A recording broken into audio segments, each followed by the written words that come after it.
This weekend, Soweto will be hosting the 12th annual Soweto Wine and Lifestyle Festival. It started out with around 1,500 visitors. This was back in 2004. Organizers now hope to attract 10,000 visitors this year. Now, this clearly suggests that they might be making inroads into a new wine drinking market. But to join me and give me some insights on drinking trends here in South Africa and at the Soweto Wine and Lifestyle Festival is the co-founder and Cape Wine Master, Marilyn Cooper. Marilyn, thanks so much for your time. Let's go back to 2004 when this started off. Why did you decide to embark on this? You know, it literally started around a braai where they were using Soweto beer glasses. And we said, why is beer and not wine? And remember, in that time, there was, I think, one restaurant in Soweto that actually served wine. I went around and had a look, and that was box wine. And we said, no, we need to create a market in Soweto for wine, and then the industry, the distributors, would have to employ people to service that market. So you couldn't at that time say you have to employ people of color. You know, you can knock on that door for so long, but creating the market in Soweto did it the other way around. And I must tell you now, 10 years later, every big distributor has a whole team of people of color just to service Soweto.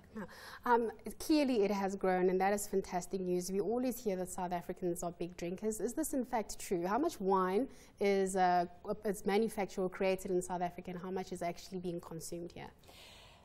Unfortunately, our consumption went down. When we go back to 2004, we had a lot of young white people leaving the country, and that was the consumer who drank wine. There were very few blacks who consumed wine. I mean, think about it. It's only 20 years since they were actually allowed to buy wine. So that was one of the reasons that we could go into Soweto and say, this is wine. It's aspirational. It's wonderful. You should be drinking it with your food, and demystify it. Because it's quite a topic, you know, do I say Merlot, do I say Merlot, do I say Cabernet, do I say Cabernet? And then when we bring them to the festival, we say spit. Well, spitting isn't part of the culture either. But I must tell you that I've been in and out of Soweto a lot. I defy you to find one restaurant or shebeen today that does not serve wine. And so looking at the trend, we had gone all the way down to 6.1 litres per person per year. Now, I drink that in a month. I don't know about you. So somebody wasn't pulling their share, but it was because whites were leaving and the black emerging market didn't embrace wine. But I can tell you that that is completely reversed. And it's not the whites who are drinking more, it's because of this emerging black market are embracing this aspirational wine. And I remember at the beginning of the festival, a winemaker said to me, I love this festival. When I go to a festival in Sandton, the people try and tell me how to make my wine. He said, I come to Soweto and people are interested to know how I make my wine. Because it was a new subject and they really embrace it. And the other thing, Sowetans are as honest as you can find them.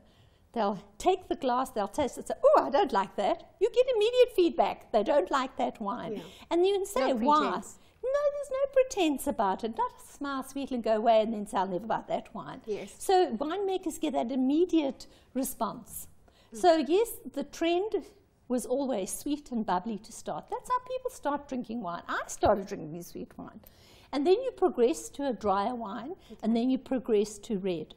And you can see now that half our audience are still the beginners and the bubbly. And that's very exciting because those are new people that we're teaching our wine. I clearly went the wrong way around, starting with red. Oh, did you start with red? Fortunately, with Marilyn, let's talk about opportunities. You spoke about the rising or the new market. For South African winemakers, what opportunities are there in your developing markets, not just in South Africa, but also, you know, on the African continent? Well, that's huge in Africa. You know, I always tell people we were unfortunate because we actually got all the Protestants colonizing and coming to South Africa, and they were not big drinkers. Whereas the rest of Africa got the French and the Portuguese, so they brought wine with them. Wine was part of their culture. So the rest of Africa, in fact, is a huge marketing opportunity for South African wines. They don't grow wine themselves, and they have to import it. So they've been importing a huge amount from Portugal and from France. But now you can see that they've embraced South African wine. And we have quite a few people coming to the festival who discover new wines and then import them back into the African countries. Marilyn, thank you so much. I'm thinking I should be popping by for the wine festival this Definitely. weekend. And don't let the rain put you off because it's all undercover. Fantastic. Marilyn, thanks so much to Marilyn Cooper from the Soweto Wine and Lifestyle Festival.